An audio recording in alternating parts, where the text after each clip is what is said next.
লোকটা রিফাত সাহেবের সামনে এসে দাঁড়িয়ে বলল, ভুল করে ফেললি, তুই আমাকে ডেকে অনেক বড় ভুল করলি। আমি মৃত ছিলাম, ভালোই ছিলাম, জাগিয়ে দিলি।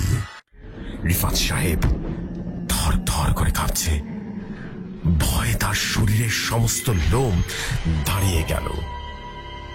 তিনি লক্ষ্য করলেন ধীরে ধীরে অবয়বটা আরো দানবীয় আকার ধারণ করল, আর খুব দ্রুত এসে রিফাত সাহেবের শরীরে প্রবেশ করে বলে উঠল, ভৌতিক দুনিয়া।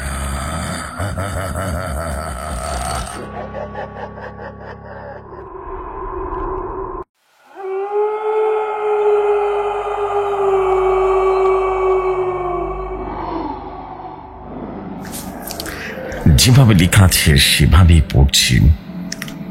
আসসালামু আলাইকুম জফি ভাই, আমি ফিরোজ খান। ইফরিত জিনের কালো জাদু এই গল্পের পরবর্তী পার্ট নিয়ে আবারও হাজির হলাম। ভালো লাগলে পড়ে শোনাবেন। শুরু করছি আজকের ইফরিত জিনের কালো জাদুর পরবর্তী অংশ। রাতে বিলকিসের সাথে ঘুরতে যাবার কথা ছিল। ওকে একটা লম্বা ওয়েস্টার্ন ফ্রক কিনে দিয়েছিলাম। ওটার উপরে একটা জিন্সের ফুল হাতার জ্যাকেট। কি দারুণ দেখতে সে। চুলগুলো খোপা করলে যেন সৌন্দর্য দ্বিগুণ বেড়ে যায়।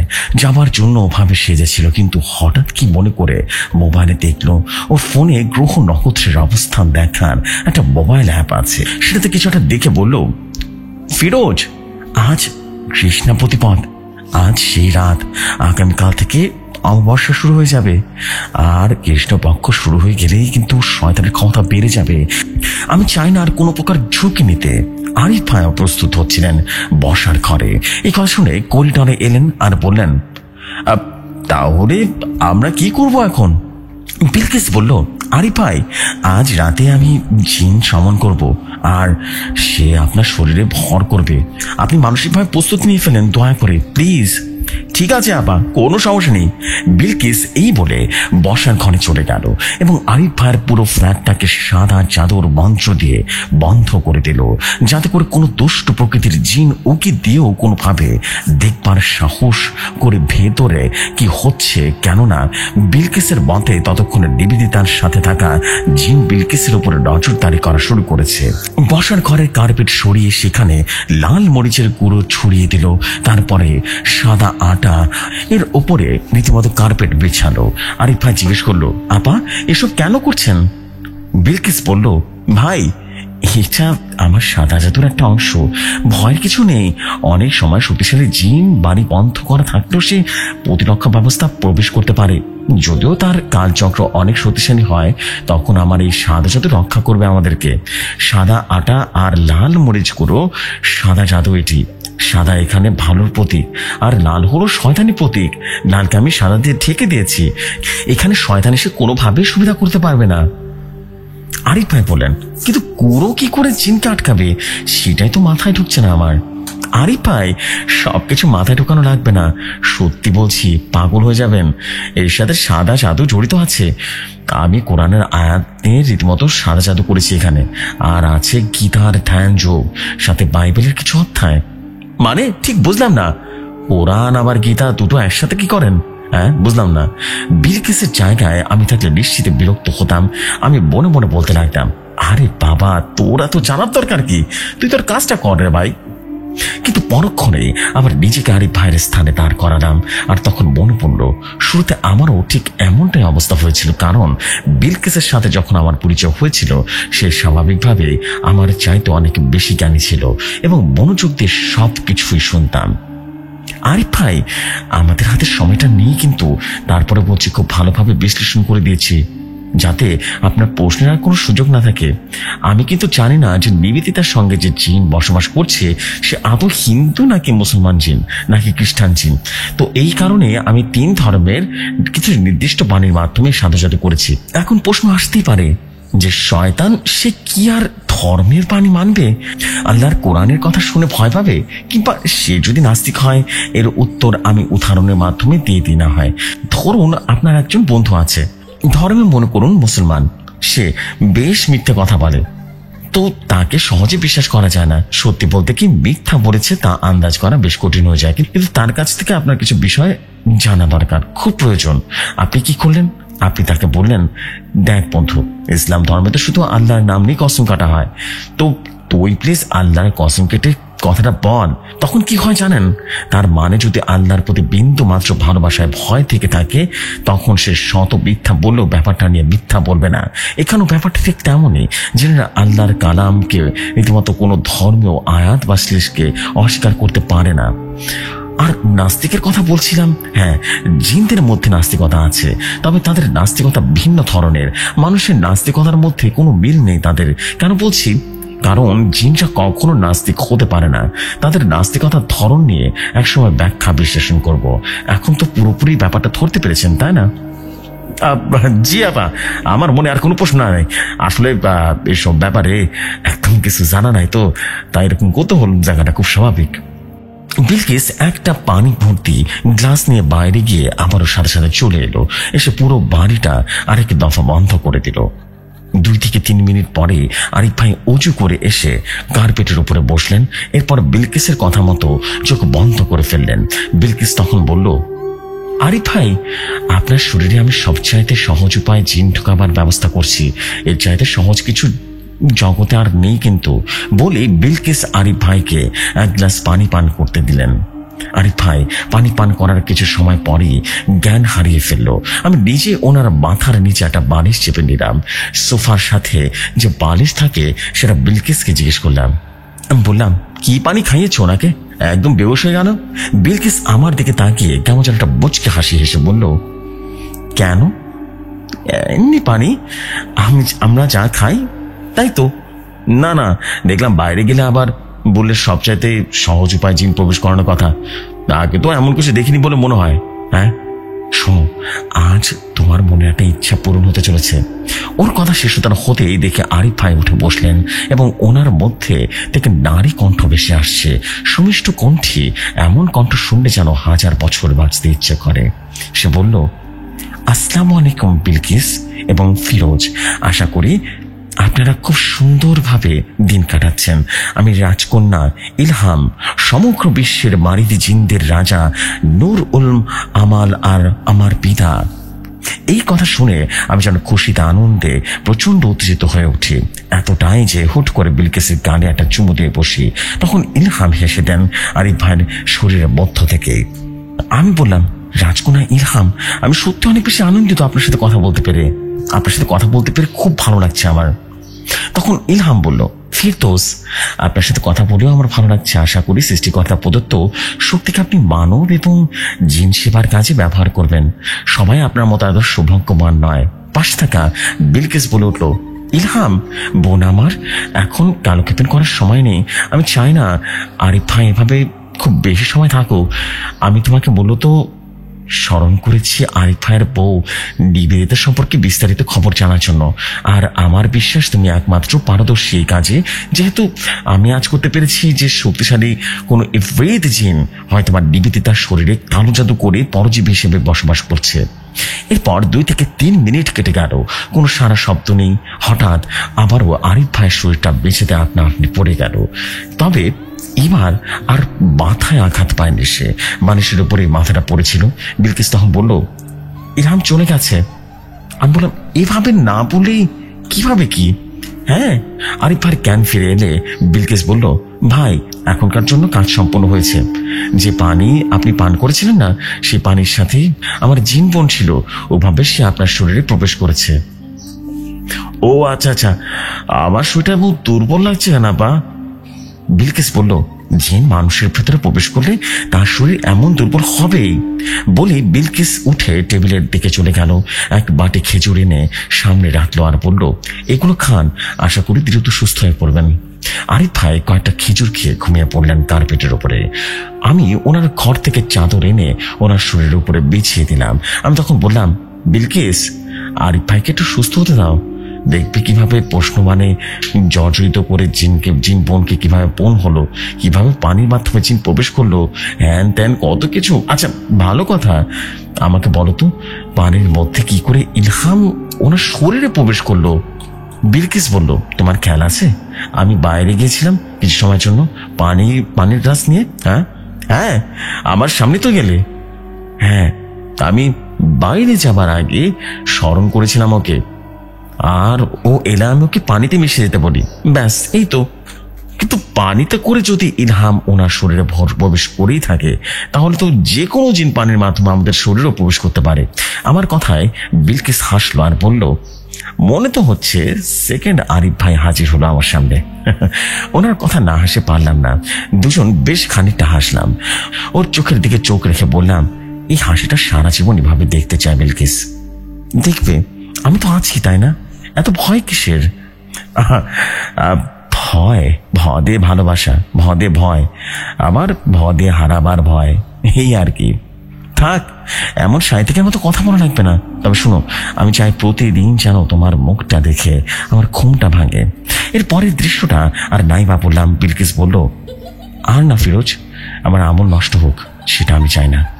আমি বললাম, হ্যাঁ আমিও চাই না। দুজনের মধ্যে সামনে নিলাম।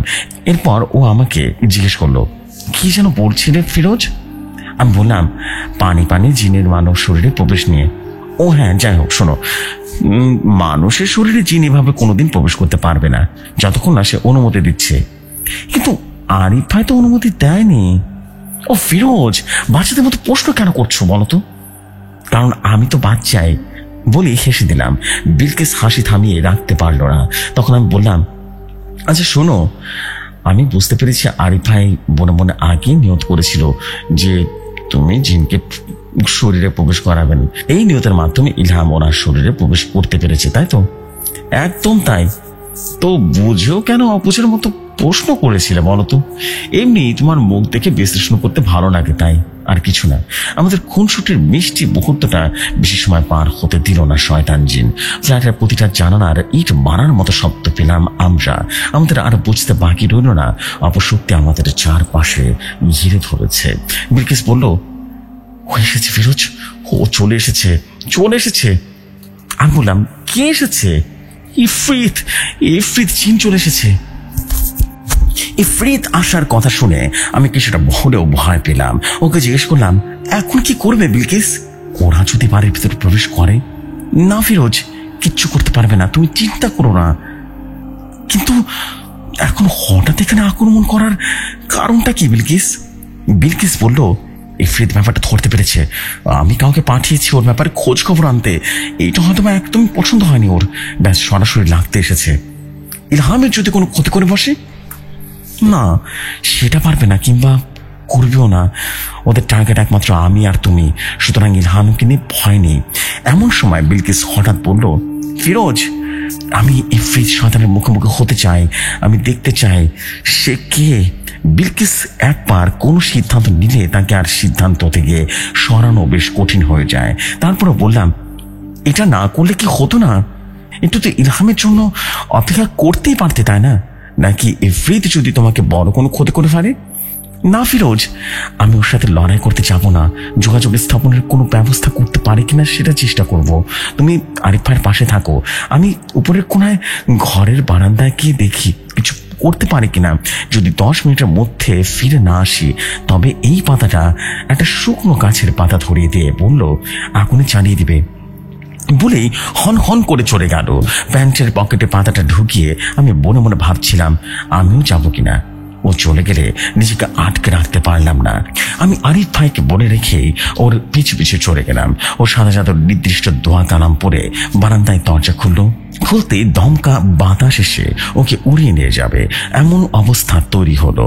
ও ওর হাত উঁচিয়ে ধরে রীতিমতো মুঠো করে নিয়ে বলল, তুই কি আমি জানি না, তবে তুই এখানে কেন এসেছিস?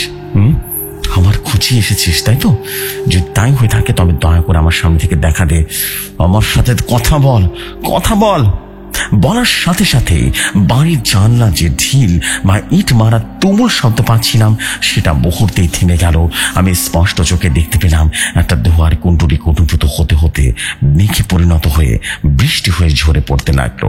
আমি সেই দৃশ্যটা দেখে রীতিমতো হতভম্ব হয়ে গেলাম। মনে মনে বললাম, হায় আল্লাহ, জগতের এই অপার রহস্য আমাকে দেখার সুযোগ করে দিলে অনেক অনেক ধন্যবাদ তোমাকে আল্লাহ।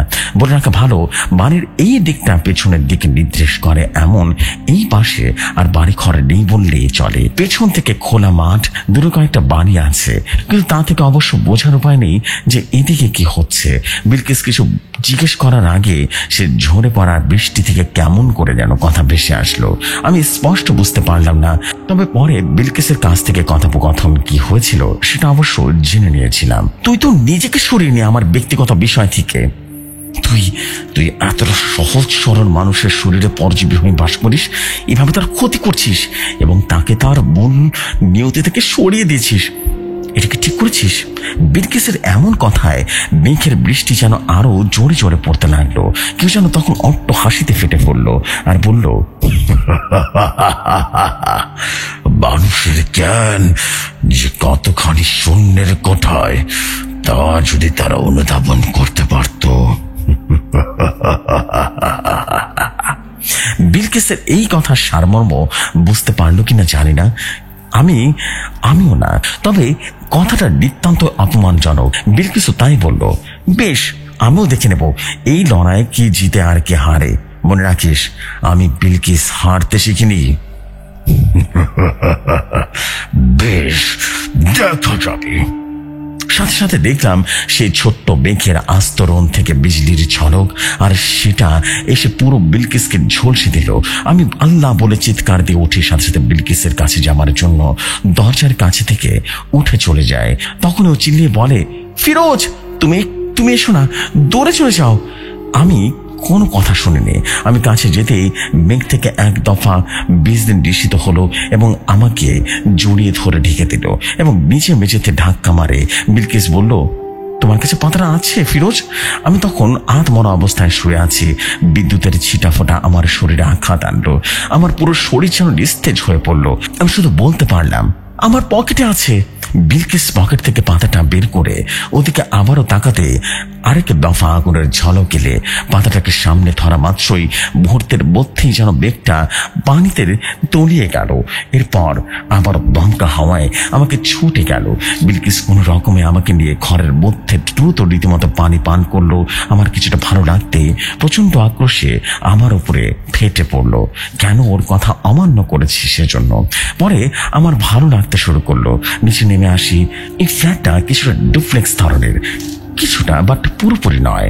নিচে দেখি আরিফ ভাই তখনও ঘুমাচ্ছেন। বিলকিস বলল, ইলহাম আমাকে এই পাতা না দিলে তো বাঁচতে পারতাম না। আমি বললাম, তার মানে এটা ইলহামের দেয়া? তো আর কি, ওর দেয়াই তো। সাদা সাদা করা পাতাটি অনেক অনেক শক্তিশালী। এমন একটা পাতা বানাতে বাড়িতে 2 সপ্তাহ লেগে যায়। এটাকে আগুনে রাখা মাত্র চারপাশে শয়তান ভরতে পালিয়ে যায়। যে ধর্মের হোক না কেন, যত বড় শয়তানই হোক না কেন, এমনকি অন্ধ করে দিতে পারে শয়তানকে। আমার ধারণা এটি ইফরিতকে নিস্তেজ করে রেখেছে কিছুদিনের জন্য। এমনটা হলে তো ভালোই হয়। হঠাৎ পাশের টেবিলে রাখা আরিফ ভাইয়ের ফোনটা যেন বেজে উঠলো। আমি কাছে যাই, গিয়ে দেখি নিবেতে তার ফোন। ও কথা বলতে না পেরে একটা টেক্সট দিয়ে রাখে, আমি শীঘ্রই তোমার কাছে যেতে চাই আরিফ। নোটিফিকেশন টেক্সট মেসেজ ভেসে ওঠে এবং বিলকিসের মুখে হাসি ফুটে উঠলো। আরিফ ভাইয়ের ঘুম ভেঙে গেল। অনেক পরে গিয়ে প্রায় ভোর 3:30টার দিকে। এর মধ্যে মাঝের সময়টা আমি বিলকিসকে জিজ্ঞেস করলাম মেঘ আর বিজলি সম্পর্কে। ও জবাব দিল, ইফরিতি জিনদের একটা অন্যতম শক্তি যে ওরা মেঘের সাথে ভেসে বেড়াতে পারে এবং মেঘ হয়ে বিজলি উৎপন্ন করতে পারে। কিন্তু এটা কিভাবে পারে ওরা ওদের শরীরের বৈদ্যুতিক চার্জ সম্পূর্ণ করে, এটা ন্যাচারাল। আর এই কারণে যখন ওরা ঋণাত্মক চার্জ নিশ্চিত করে, ধনাত্মক চার্জের সাথে মিলে তা বিজলি উৎপন্ন করতে পারে। বিলকিসের কাছ থেকে এমন সব কথা শুনে বেশ ভালোই লাগলো। অজানাকে যেন জানা হয়ে গেল। আরিফ ভাইকে ফোনটা দিয়ে বললাম, ভাবি মেসেজ করেছে, দেখেন তো কি বলেছে। কল দিয়েছিল। মেসেজ দেখে রীতিমতো ওনার মুখে হাসি ফুটে উঠলো। বললো, আপা কাজ হয়েছে মনে হইতেছে, তাই না? আরিফ ভাই অবশ্য জানে না এদিকে কি হয়ে গেছে। তখন ওনাকে সবকিছু জানানো হলো। উনি আমার দিকে তাকিয়ে বললেন, এই জন্যই তাহলে আপনার মুখটা শুকনো লাগছে আর আপনার চুলের কিছু অংশ পড়ে গিয়েছে। বলেন কি ভাই? বিলকিস আমাকে তো বলেনি। বিলকিস তখন মিটমিট করে হাসতে থাকে, আমাকে বলে, যাও হাত মুখ ধুয়ে এসো। ইচ্ছে করেই বলিনি। এরপর আরিফ ভাইকে উদ্দেশ্য করে বলল, আমার মনে হয় আমাদের দুজনের একটু ঘুমানো প্রয়োজন আরিফ ভাই। জিয়াপা, অবশ্যই ঘুমাবেন, আমি একটু নিবেদিতার সাথে কথা বলি, কেমন? হ্যাঁ হ্যাঁ বলুন না, পরে আমাকে জানাবেন কি অবস্থা। যতদূর মনে হচ্ছে আগামী কিছুদিনের মধ্যে বেশ ভালো বোধ করবে। আমি মাথার চুল ধরে একটু প্লেট নিয়ে রীতিমতো আরিফ ভাইয়ের কাছে দিয়ে এলাম। ততক্ষণে উনি ওনার ঘরে নিবেদিতার সাথে কথা বলছে। আমি আরেকটা প্লেট নিয়ে বিলকিসের দরজায় কড়া নাড়লাম। বিলকিসের দরজা খুলে দিলে আমি ওর বিছানার উপরে বসলাম। ও বলল, নিজের ঘরে গিয়ে খেতে। তোমার খিদে নেই বুঝি? আছে তো, কেউ তো ডেকে একবার খাওয়ায় না, তাই নিজে হাতে খাই। খাবার নিয়ে এসেছি এমনিতে, খাও বলি খাইয়ে দিতে লাগলাম। ভাতের সাথে আলু দিয়ে রুই মাছের তরকারি, আমারই রান্না করা। খেতে খেতে বলল, ফিরোজ, আমাকে ওয়াদা করো এরপর থেকে আর কখনো আমার কথার বাইরে যাবে না, বলো? আর আজ কিন্তু অনেক বড় একটা বিপদ হয়ে যেতে পারতো। আচ্ছা, আমি তোমার কথার বাইরে যাব না এরপর থেকে, ঠিক আছে? সমস্যা নেই। নিজের তো খাচ্ছ না, খাই তো। শোনো, আমার একটা অনুরোধ আছে তোমার কাছে। কি বলো না, কি অনুরোধ? তুমি কি ইলহামকে বলতে পারবে আমার শরীরে প্রবেশ করতে? কেন? সেটা কেন করা লাগবে? আমি বললাম, তোমার নিশ্চয় মনে আছে মেহরানের কথা, আমার সেই জিন বন্ধুরার কথা মনে আছে? বিলকিস বলল, হ্যাঁ। তুমি কি মেহরানের খবর নিতে চাও? চাই তো। ও আমার শরীরে প্রবেশ করেছিল, প্রায় ঘন্টা দুয়েক আমার শরীরের মধ্যে ছিল। বেশ, আমি ওকে অনুরোধ করে দেখবো ফিরোজ, হলে বেশ ভালো হয়। সেই 2015 পর থেকে আমি ওর কোনো খোঁজ পাইনি। আমারই ভুল ছিল, আমার দোষে ও কখনো আমার কাছে ফেরত আসেনি। থাক, মন খারাপ করো না, আমার পেট ভরে গেছে। এখন নিজে আর একটু খেয়ে যাও, ঘুমাও কিছু সময়, ঠিক আছে? আমার ঘুম ভাঙলো পাশের ঘরের আরিফ ভাইয়ের হাসির শব্দে। ওনার ঘরের দরজাটা খোলা ছিল। আমি উঠে করিডোরের ওনার ঘরের দিকে তাকাতে আমার ভেতরে যেন ইশারা করেন। ফোনটা রেখে বললেন, ভাই, আমার মনে হয় নিবেদিতাকে ছেড়ে গিয়েছে সেই ইফরিত জিন। তো এখন আসার জন্য একদম পাগল হয়ে গেছে। আমি হয়তো বা 2-3 মাসের মধ্যে ওরে নিয়ে আসতে পারবো, কিন্তু একটা ব্যাপার অবশ্য আমাকে একটু ভাবাইতেছে। আমি বললাম, কি বলেন তো? বলতেছিলাম কি, ওই অমাবস্যায় তো শরীরটা কেমন যেন জুড়ায় যায়, ব্যথা করে, বিশেষ করে মাঝরাতে খেয়াল আছে কথাটা। হ্যাঁ, সেটা তো গত রাতেও ছিল। এটা কি পরিবর্তন আসেনি? ভাই, আমার বিশ্বাস যে এটার সাথে জিনে থাকা না থাকার কোন সম্পর্ক নাই। এত ঘাবড়াবেন না, আপাতত ভালো সময়টা উপভোগ করে নিন। আপাতত? হ্যাঁ, কারণ বিলকিসের মতে ওই সাদা জাদুর পাতা ব্যবহার করে ইফরিত কিছুদিনের জন্য নিস্তেজ হয়ে আছে। আপনারা কি মনে হয় না সে আবার নতুন শক্তি নিয়ে আবার নতুন কৌশলে ফিরে আসতে পারবে? হ্যাঁ। আমার কথা শুনে আরিফ ভাই মন কিছুটা খারাপ হয়ে গেল। সেটা দেখে বললাম, ভাই চিন্তা করবেন না, আমরা তো পাশে আছি। আপনি যেভাবে পারেন ওনাকে দ্রুত এখানে নিয়ে আসার ব্যবস্থা করুন। এখন তো ভারতে গিয়ে শুধু ভিসাটা নেওয়া বাকি আছে, তাহলে এখন ভারতে যেতে বলেন ওনাকে। ওনার ঘর থেকে বেরিয়ে এসে বিলকিসের ঘরের সামনে গিয়ে ওর দরজার কড়া নাড়তে ও বলল, ফিরোজ, আমি এসেছি, কাপড় পাল্টাচ্ছি। ইলহাম খবর দিয়েছে, এসে বলছি তোমাদেরকে। বাইরে থেকে জিজ্ঞেস করলাম, খবর কি ভালো নাকি মন্দ? দাঁড়াও, দাঁড়িয়ে তো আছি। এমন সময় বুকের উপরে দরজা খুলে দিল। আমাকে বলল, ইলহাম অনেক চেষ্টা করেও তো রীতিমতো কোনোভাবে নাকি নিবেদিতার সম্পর্কে খোঁজ পায়নি। অবাক হয়ে আমি বললাম, কারণ কি? বিলকিস বলল, কারণ কোনো ঘুল প্রজাতির জিনি নিবেদিতার সম্পর্কে খবর আনতে রাজি হয়নি। ও কি নিবেদিতার এলাকায় গিয়েছিল? ওর পরিবারের সম্পর্কে সবকিছু জানতে পেরেছে? না না, ওর একার পক্ষে সম্ভব হয়নি, কারণ ওই এলাকায় নাকি ইফরিত শয়তানের বিষ প্রভাব রয়েছে। ও একা গেলে বেশ বড় বিপদে পড়বে, যুদ্ধ লেগে যেতে পারে। তবে ইলহাম কিছুটা ধারণা করছে, যেহেতু ঘুরেরা কোনোভাবে খবর দিতে রাজি হয়নি। কিন্তু কি সেটা? এর আগে বেশ কয়েক বছর আগে কোন ঘুলকে এক ইফরিত শয়তান মেরে ফেলেছিল খবর পাচার করার অপরাধে। আর সেই জিন খবর আনতে গিয়েছিল, তাকেও মারতে গিয়েছিল, কিন্তু পারেনি, সে পালিয়ে বেঁচেছিল। 1971 সাল মুক্তিযুদ্ধ চলাকালীন সময় স্বামীর রাজাকার হিসেবে আবির্ভাব ঘটার পর রীতিমতো সরফরাজ খানকে প্রচন্ড ভালোবাসা সত্ত্বেও স্ত্রী রাবিয়া তার 3 মাসের বয়সী বাচ্চা সকিনাকে নিয়ে বাপের বাড়ি ফেরত যায়। সে আমলের গরুর গাড়ির প্রচলন ছিল। রাবিয়ার বাবা বাড়িতে যেতে গরুর গাড়িতে পুরো 1 দিন লেগে যেত। এত সময় লাগার তরুণ সে মাঝপথে 2 দফা থামত তার 2 আত্মীয়দের বাড়িতে। 1 রাবিয়ার আপন চাচি শাশুড়ির বাড়িতে, 2 রাবিয়ার আপন খালার বাড়িতে। তো সেবারও তার ব্যতিক্রম হলো না। প্রথমে উঠল বৃদ্ধ চাচি শাশুড়ি আতিয়াদের বাড়িতে। বয়স 70-এর কাছাকাছি হলে কি হবে, তখনও সে নিজের কাপড় নিজেই তো পরিষ্কার করে, সাথে সাথে বাড়ির অন্য লোকের কাছেও সে নিজে সামলাচ্ছে। বাড়িতে সে একাই থাকে, কারণ স্বামী বহু আগেই মারা গেছে এবং একমাত্র শহরে থাকে কলেজ শিক্ষক। বুড়ি আতিয়ার বাড়িতে পৌঁছাতে পৌঁছাতে সন্ধ্যা হয়ে গেলে রাতের খাওয়া শেষ করে রাবিয়া তার সন্তানকে নিয়ে শুয়ে পড়ে। কিন্তু বিভিন্ন ধরনের দুশ্চিন্তায়, বিশেষ করে স্বামীর চিন্তায় কোনোভাবে ঘুম আসছিল না। এরই মধ্যে রাবিয়া পাশের ঘর থেকে চিৎকার শুনতে পায়। এই আওয়াজ তার নিজের কাছে বেশ পরিচিত, কারণ স্বামীর সাথে মিলনের সময় না চাইলেও প্রতিবেশীর কথা ভেবে মুখ দিয়ে আপনা আপনি এমন শারীরিক সুখের শব্দ চলে আসে। বাড়িতে কেবল বয়স্ক আতিয়া চাচি, সে আর বাচ্চা সকিনা আর গাড়িয়াল শমসের মিয়া। তাহলে কি এত রাতে? বাচ্চাকে ভালো করে শুয়ে দিয়ে রাবিয়া যায় পাশের ঘরে একটা কান পাততে। যেখান থেকে শব্দটা আসছিল সেটা ছিল খাবার ঘরের, সেখানে কিনা রীতিমতো গাড়িয়াল শমসের ঘুমাচ্ছেন। রাবিয়া এক প্রকার নিশ্চিত হয়ে যায় যে বুড়ি চাচি আতিয়া আর গাড়িয়াল শমশের মিলন রীতিমতো লিপ্ত হচ্ছে।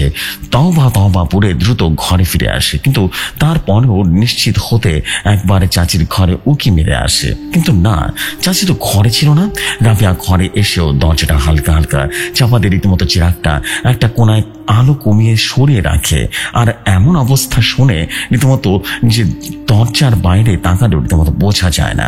রাবিয়ার সন্দেহকে রীতিমতো সত্য করে আতিয়া চাচির ঘরের দিকে রীতিমতো বেরিয়ে যায়। সে রাতে রাবিয়া আর ঘুমাতে পারল না। পরদিন রাবিয়া গাড়িয়াল শমশের বাড়িতে ফেরত চলে যেতে বলল এবং ওখানে থাকতে ভালো লাগছিল বলেই চাচির কাছে চলে যায়। রাবিয়া সে সোজা সাপটা মানুষ, তার কাছে ব্যাপারটা মোটেও ভালো লাগছিল বলে সে চাচিকে এই ব্যাপারে নিয়ে জিজ্ঞেস করতে চায়। শমশের চলে যাবে এবং সকিনাকে বুকের দুধ খাইয়ে বিকেল বেলা খুব ঘুম পাড়িয়ে সে উঠোনে চলে আসে চাচি শাশুড়ির কাছে। সে তখন বসে বসে সুপারি কাটছিল আর বলছিল, কি রে রাবিয়া, রাইতে ঘুমায় না বেডি?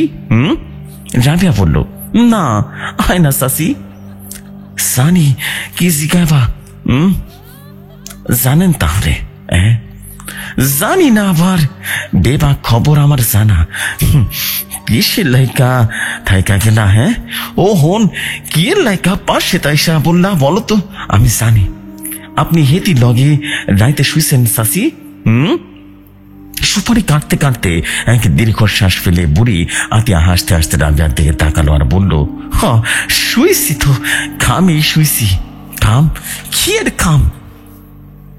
এটা যদি জানবার চাস, দেখবার চাস, তুই আজ রাইতে সখিনা ঘুম পাড়ায় আমার ঘরে চলে আসিস।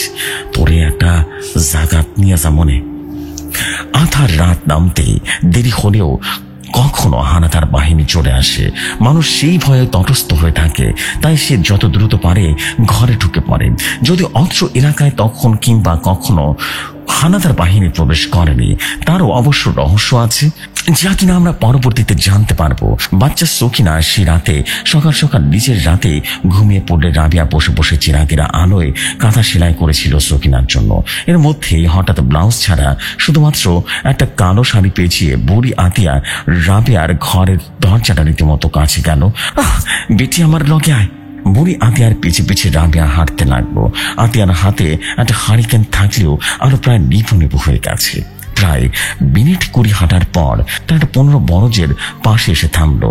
পাটকাঠির তৈরি বেশ বড় পানের বরজ এবং রাবিয়ার জানা মতে এটি আতিয়াদেরই। বরজের ভেতর প্রবেশ করে দক্ষিণ পশ্চিম কোণায় চলে গেল ওরা। রাবিয়া হারিকেনের আলোয় দেখলো, যা দেখে বুঝতে পারলো এই বরজের অনেক দিন পান চাষ করা হয়নি। হঠাৎ আতিয়া থমকে দাঁড়ালো, রাবিয়াও থমকে দাঁড়ালো। রাবিয়া চিৎকার দিতে যাবে এমন সময় বুড়ি আতিয়া রাবিয়ার মুখ চেপে ধরলো।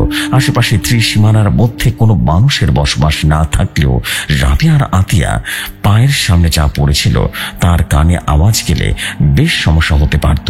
দুটো চাঁদ গোগরা সাপ একে অপরকে রীতিমতো জড়িয়ে ধরে মিলনের রক্ত হলো। সঙ্গমের সময় সাপ এমন সময় শব্দ করে রাবিয়া তার বাপের জন্ম শোনেনি। শুনবে কি করে? এমন পরিস্থিতিতে সম্মুখীন তো সে আগে কখনো হয়নি।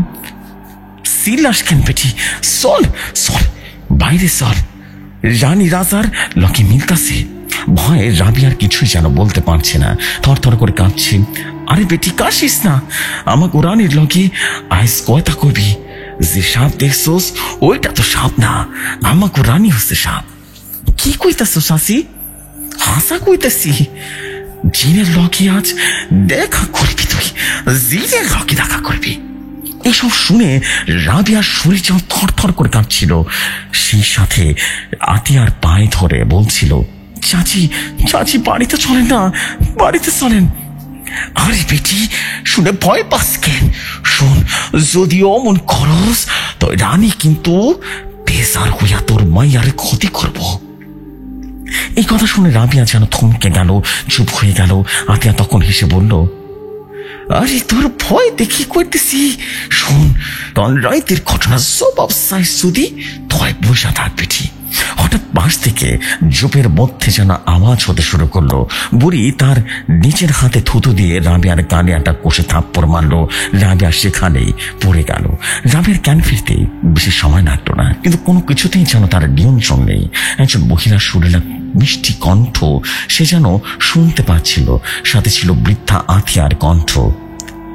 জানি কাল রাতে আপনার জন্য যদি ভালো লাগে তাই সেটা আমার লাগবো, বিরাট কিছু আহ্বান। আপনি কবে আবার ফেরত আইবেন?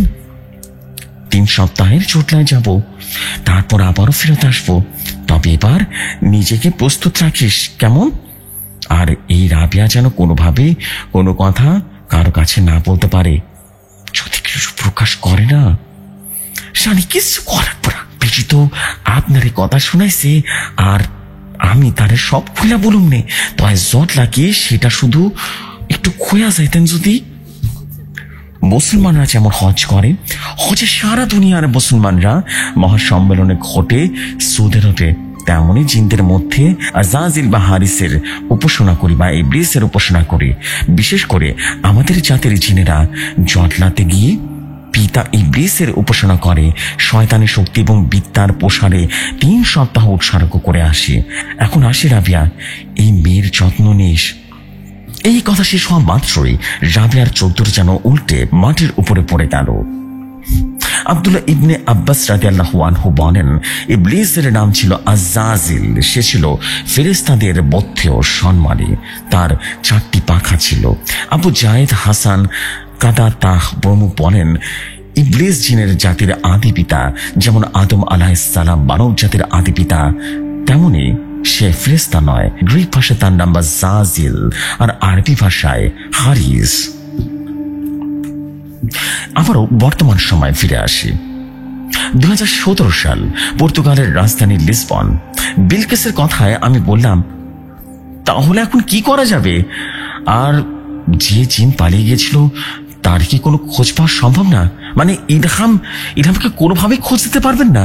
হ্যাঁ না ফিরোজ, তুমি তো জানো সকল বর্তমান গোপন এবং অতীতের গোপন খবর গোলচিনেরা কেনাবেচা করে। এখন ওরাই শুধু মুখ খুলতে সাহস পায় না, তবে তো কোনোভাবে খোঁজ পাওয়া সম্ভব হবে না। তার মানে কি যে ইফরিত অতীতের খোলকে মেরেছিল শুধুমাত্র খবর পাচার করার কারণে? আমার বিশ্বাস সে একই ইফরিত জিনের সাথে আমরা খেলা করছি। তা না হলে কোরেরা নিবেদিতার ব্যাপারে কোনো খোঁজ খবর দিতে চাইবেই বা না কেন? একদম ঠিক বলেছ ফিরোজ, এটাই আমার মাথায় এসেছে। বেশ জটিল একটা সমীকরণ দাঁড়িয়ে গেছে এখানে। পাশ থেকে আরিফ ভাই শুধু আমাদের কথাটা শুনতে লাগলেন, কিছুই বললেন না। হয়তোবা আমাদের কথা ধরবার চেষ্টা করছিলেন। তো বিলকিস, একটা কথা, যেহেতু ঘোলেনা কিছু বলেনি, তো এখানে ইলহাম কিভাবে ব্যাপারটা ধারণা করেছে? মানে ওর ধারণার উৎসটা কি? ও নিশ্চিত কিছু জানে, না হলে কিভাবে এটা বললো বলতো? হ্যাঁ, সেই ব্যাপারে ইলহাম আমাদেরকে বলেছে। আজ থেকে প্রায় আরো বেশ বছর আগে খবর পেয়েছিল, মানে ব্যাপারটা জিনের মধ্যে উঠে যায় যে এক শয়তান শক্তিশালী ইফরিত নাকি এক ঘুলকে মেরেছিল। আর ও এটাও জানে যে ঘুলদের মধ্যে যদি কোনো নির্দিষ্ট ব্যাপারে নীরবতা থাকে, তবে এইটা নাকি সে ইফরিতি জিনকে নিয়ে শয়তানের নাকি ঘোলেরা ভয় পায়। পুরো ঘোল জাতির জিন হুমকি দিয়েছিল যে তার ব্যাপারে যদি কিছু বলা হয়ে থাকে তবে কাউকে ছেড়ে দিবে না সে। যেহেতু ওদের কাজকে কেউ প্রচুর বিনিময় খবর পাচার করা, তাই ঘোলেরা এই ব্যাপারে মুখ খুলতে চায় না। কে চাইবে একটা শয়তান জিনের খবর পাচার করা আর মৃত্যুবরণ করতে? আমি বললাম, তাহলে তো ধারণার সাথে এটা স্পষ্ট মিলে যাচ্ছে। নিবেদিতার সাথে থাকা সে ইফরিতি জিনটাই হলো ওই একই জিন যে কিনা ঘোল পিশাচকে মেরে ফেলেছিল। আর এই কারণে ঘোলেরা নিবেদিতার সঙ্গে খোঁজ খবর দিতে চাচ্ছে না। নিবেদিতার কথা আসলে তো চলে আসবে শয়তান ইফরিতটার কথা, তাই ওরা কিছুতেই জানাতে চাইছে না। এখন ইলহাম কি আর কোনোভাবে খোঁজ খবর নিতে পারবে? কি মনে হয়? এই মুহূর্তে একটাই কথা মাথায় আসছে ফিরোজ। কি সেটা? তুমি বলেছিলে তোমার বন্ধু জিন মেহরান নাকি টাইম ট্রাভেল করার ক্ষমতা আছে, মানে সে অতীত থেকে বর্তমানে আসা যাওয়া করতে পারে। হ্যাঁ, মেহরান আমাকে বলে গিয়েছিল, এবং ওর 3 বোনেরই কেবল নাকি এই ক্ষমতা আছে জিনদের মধ্যে। ওরা জিনদের মধ্যে খুব সম্মানী এবং খুব ক্ষমতাশীল। পাশ থেকে আরিফ ভাই এরকম অবাক হয়ে আমার দিকে তাকিয়ে রইল আর বলল, ভাই আমার সাথে জিন ছিল, আগে তো বলেননি। হ্যাঁ, অনেক কিছু তো বলা হয়নি আরিফ ভাই, জানবেন, ধীরে ধীরে জানবেন, চিন্তার কিছু নেই। এরপরে হঠাৎ করে দরজারে ঠক ঠক করে আওয়াজ হলো। আমার মনে হলো মেহরান এলো না তো। চলুন চলে যাই অতীত সময়। 1971 থেকে 72 সাল, মুক্তিযুদ্ধ চলাকালীন এবং পরবর্তী সময়। বুড়ি আতিয়া রাবিয়ার মুখে পানি ছিটিয়ে দিলে তার জ্ঞান ফিরে আসে। তারপর কোন রকমে ওর দুর্বল শরীর নিয়ে আতিয়ার সাহায্যে ধীরে ধীরে বাড়ি ফিরে আসে। আসার সময় সারা পথ রাবিয়া কোনো কথা বলেনি, না বলেছে আতিয়া। বাড়িতে এসে দেখলো ছোট সকিনা তখনও বেঘরে ঘুমাচ্ছে। আতিয়া রাবিয়াকে শুয়ে দিয়ে নিজের ঘর থেকে 1 কাপ দুধ এনে খাইয়ে দিল। রাবিয়া ঘুমিয়ে পড়লে আতিয়া ঘুমাতে চলে গেল। সকালে ঘুম থেকে উঠার পর রাবিয়া মাথাটা যেন ঝিমঝিম করতে থাকে। এটা দেখে আতিয়ার চাচি বাচ্চাটাকে সামলাচ্ছিল। চাচি, কাল রাতে কি হয়েছিল? ও হনসিয়া, তোরে পরে কমনে আপনি আমার কানে থাপ্পড় মারছিলেন, এরপর কি হয়েছে আমি স্বপ্নে দেখছি। শরীরে কণ্ঠে কেরা যেন কথা কইতেছিল। রানী তোর শরীরে রানী ঢুকায় কথা কইতেছিল। এই কথাটা শুনে রাবিয়া শোয়া থেকে উঠে বসার চেষ্টা করে। আতিয়া 1 গ্লাস দুধ এনে রাবিয়াকে দিয়ে দিল এবং রাবিয়া তার পাশে রেখে দিলে বুড়ি আতিয়া বলে উঠল, কি রে বেটি, দুইটা খাওয়াইল, বল পাবি শরীরে? খামো, তয় আমারে খোলাসা না করলে আমার ভালো ঠেকতেছে না। শোন বেটি, তোর মাইকা পোলা ভালো, রানী তোর শরীরে ঢুকছে, মানে রানী মা তোরে পছন্দ করছে। রানী হেতে কি জিন? হ, শয়তান কোরআনি। আপনি শয়তান চিনতে লগে ভাব ধরছেন? চুপ বেটি, এমন কথা কইস না। শয়তান কি আর ভালো কি? আজকে আমি ভালো কইরা চলাফেরা করতেছি বলে কার লেখা? আল্লাহর লেখা, আবার কার লেখা? সেনা এই রানীর লেখা। নাউজবিল্লাহ চাচি, আপনি এটা কি করতেছেন? তবা তবা, আল্লাহ আপনারে মাফ করুক। আপনি এলাকা গাড়ি আল্লাহকে বানাইতেছেন। আল্লাহ গো, আমি মিলছি রানীর খুশি করানোর লেখা, আর আমার লেখা থাইকার রানীও মিলছি, কিন্তু হেডি এটা বুঝে না। এই বলে হাসি দিল সে বুড়ি আতিয়ার মুখে এমন কথা শুনে রাবেয়া রীতিমতো নিজের কানকে বিশ্বাস করতে পারছিল না। এরপর সে বিছানা থেকে কোনো রকমে উঠে হাত মুখ ধুতে গেলে হঠাৎ আবিষ্কার করলো সে তার শরীরে এক নতুন উদ্যম খুঁজে পাচ্ছে, এক নতুন শক্তি যা কিনা সখিরা জন্মের পর থেকে এরকম হারিয়ে ফেলেছিল। ব্যাপারটা সে মনে মনে রাখলো, কিন্তু এটাও সত্য যে মনে কোনো এক কোণে রীতিমতো অজানা ভালো লাগা বোধ করতে লাগলো। সে যেন অজানা কারণে জিনের এই রানীকে মনে মনে পছন্দ করতে শুরু করলো। হাত মুখ ধুয়ে এসে সে আবারও তার চাচি শাশুড়ির কাছ থেকে বাকি ঘটনাটা জানতে চাইলে বুড়ি আতিয়া বলা শুরু করলো, রানীর লগে আমার মেলা আগে থেকে সম্পর্ক। মেলা কাল আগে একবার এক শয়তান বেটি জিন আমার পিছে লাগছিল, তখন রানী আমার রক্ষা করছিল। সেই সব কথা বাদ দি, এখন শোনো, তোর তো প্রশ্ন আসছিল আমি কে লেখা গাড়িওয়ালার লগে মিলাইছি। রানী মাঝে মধ্যে আইসা আমার শরীরে ভর করে, আমার শরীর থেকে সে নিজের শক্তিরে রক্ষা করে, আর মাঝে মধ্যে আমারে কয় মানুষের লগে মিলতে, তখন সেও আমার লগে মিলে, আর সে মানুষের লগে মিলে জাদু কইরা, তাতে কইরা তার শক্তি আরো বাইরা যায়। কি কও চাচি? এর মানে রানীকে খুশি করানোর লাইকা আর নিজের শক্তিশালী করতে তুমি গাড়িওয়ালার লগে মিলছো? হ, আর তোরে তো অন কইছি না এই গ্রামে কোনো মিলিটারি ঢুকবার পারতো না। কি এর লাইকা জানিস? এই রানীর লইকা। এর কিছুদিন পরে রাবিয়া তার শিশু কন্যা সখিনাকে নিয়ে বাবার বাড়িতে চলে যায়। সেখানে থেকে যায় স্বামীর সংসারে ফেরত আসার কিছুদিন আগ অবধি, কারণ পরে সে আবারও এই চাচির কাছে ফিরে আসে, তবে নিজের প্রয়োজনে। আর বুড়ি আতিয়ার সাথে কথা সত্য হয়। আশেপাশের কিছু গ্রাম, এমনকি রাবিয়ার গ্রামে হানাদার বাহিনীর ঘরে প্রবেশ করলেও রীতিমতো আতিয়াদের গ্রামে এত হিন্দু থাকলেও তারা ঠকেনি। কিন্তু কেন বা ঠকতে পারেনি? এক অজানা দৈব বলে। ভালোবাসার মানুষকে দেখে দূরে থাকার যন্ত্রণা একা একটা মেয়েকে বড় কষ্টের সাথে যোগে রীতিমতো মানুষের মাঝ থেকে নিজের স্বামীর দুঃসময়ের কথা শোনা। হানাদার বাহিনী চলে যায় দেশ ছেড়ে, কিন্তু স্বামী সরফরাজ শেখ হয়ে পড়ে সমাজ বিচ্যুত, যা কিনা রাবিয়া কোনোভাবেই মেনে নিতে পারে না। রাবিয়া নিজের যখন বেশ অসহায় মনে করতে লাগলো, সে তখন ফিরে গেল তার চাচা চাচি আতিয়ার কাছে এক বুক আশা নিয়ে। আতিয়ার সাথে জিন রানী যদি কোনোভাবে তার স্বামীর ভাগ্য ফেরাতে পারে, কিন্তু শর্ত একটাই, সে কোনোভাবেই কোনো জিনের সাথে কিংবা অন্য পুরুষের সাথে মিলিত হতে পারবে না।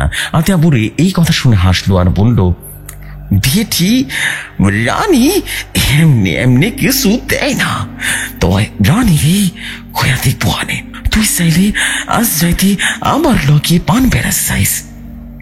চাচি বাড়িতে আইতো না, আমার পানের বেড়া যাইতে ভয় লাগে। আর হেতি অমন সাপ হয়ে থাকে কেন? বাড়িতে আইতো না, ও পানের বেড়া যে হাইতে রাখছ ওই পুরো এলাকাটাই হ্যাঁদির, আর সাপ হইয়া থাহে কেন সেটা আমি জানি না। যতদূর মনে পড়ে সেবার যুদ্ধকালে আমার শরীরে ঢুইকা রানী তোমারে কইছিল নিজেরে প্রস্তুত রাখবার লক্ষ্য। এইটির মানে কি? রানী আমার লক্ষ্যে মিলে। রাবিয়ার কথা শুনে কিছুটা স্বস্তি বোধ করলেও চুপ থাকে, কিছু বলে না। সে অপেক্ষা করে জিনের রানীর বিনিময়ে তার কাছ থেকে কি চায় সেটা দেখার জন্য। আবারও চলে আসি বর্তমান সময়, 2017 সাল, লিসবন, পর্তুগাল। মিনান এসেছে ভেবে একটা দৌড়ে দরজাটা খুললেও সে এসেছে তা দেখে ভীষণ চমকে যায়। পা অব্দি পুরোপুরি ঠান্ডা বরফের মতো হয়ে যায়। সাদা রঙের গাউন পরা এবং কানে কালো কালো রঙের লম্বা চুল, ঘাড় অব্দি ছুঁয়ে যাওয়া, মুখে মিষ্টি হাসি, আর ঠোঁট দুটো যেন গোলাপি, লম্বায় 6 ফিটের কম নয়। তার সাথে রয়েছে বাদামি রঙের চুল আর চোখ, টানা টানা চোখের কাজলের সৌন্দর্য। এমন মোহনীয় সৌন্দর্য কারো প্রেমে না পড়াটাই যেন এক প্রকার পাপের। আমি হাঁ করে তাকে তাকিয়ে থাকলাম তার দিকে। পিছন থেকে বিলকিস দৌড়ে এসে ইলহাম বলে জড়িয়ে ধরলো।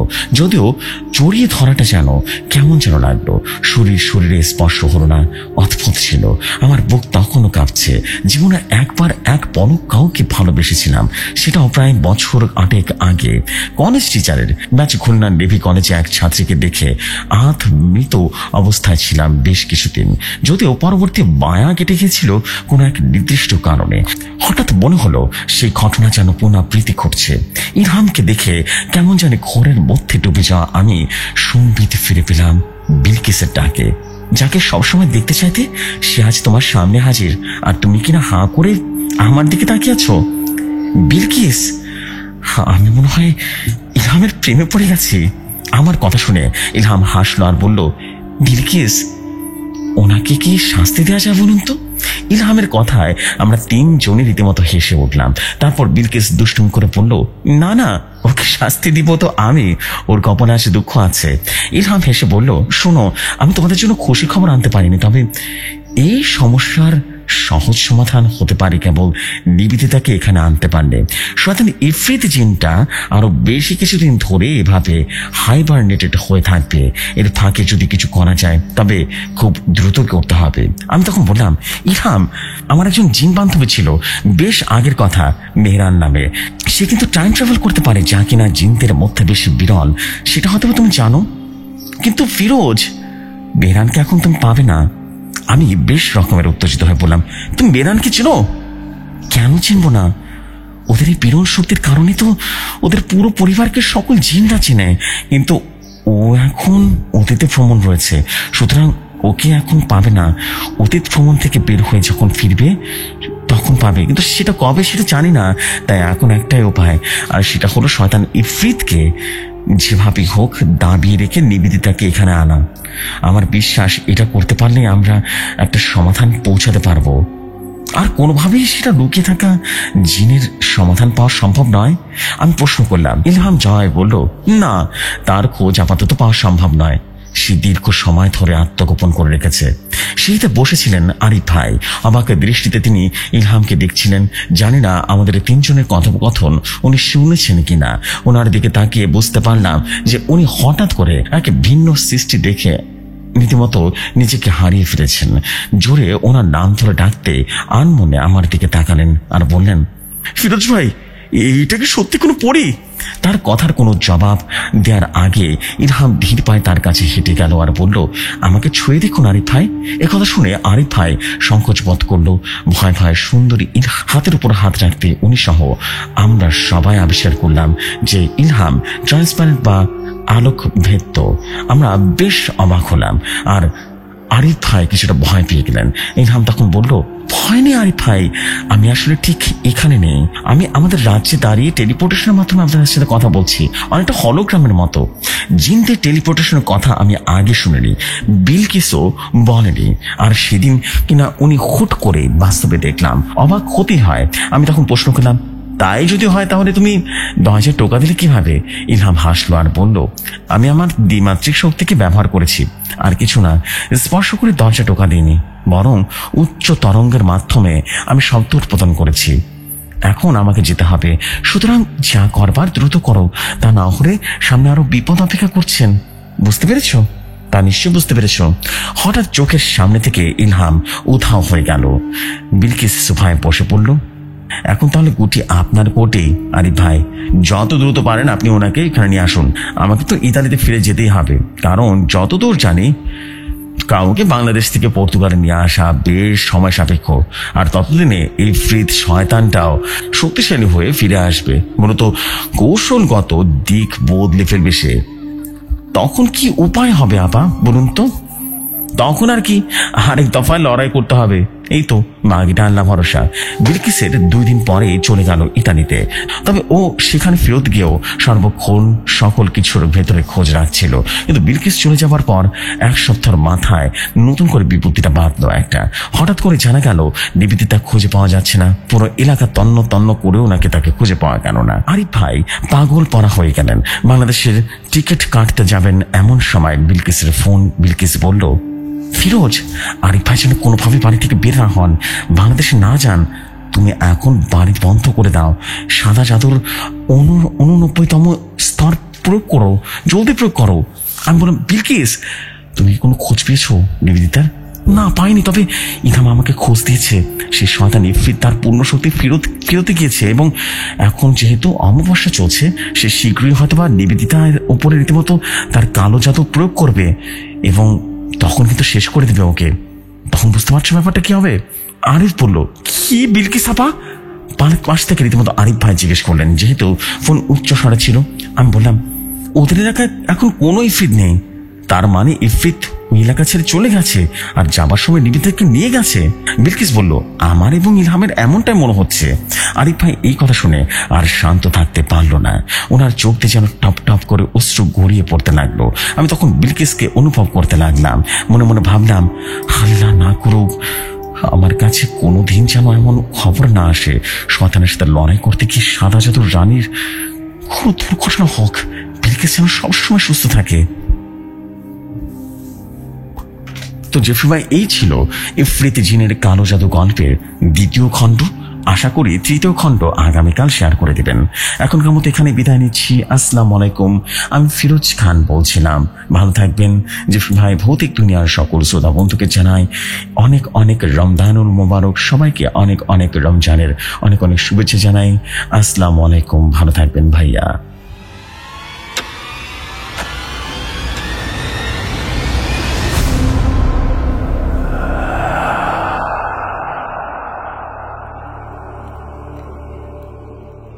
Thank you so much, thank you very very much আমাদের প্রিয় আমাদের ফিরোজ ভাই।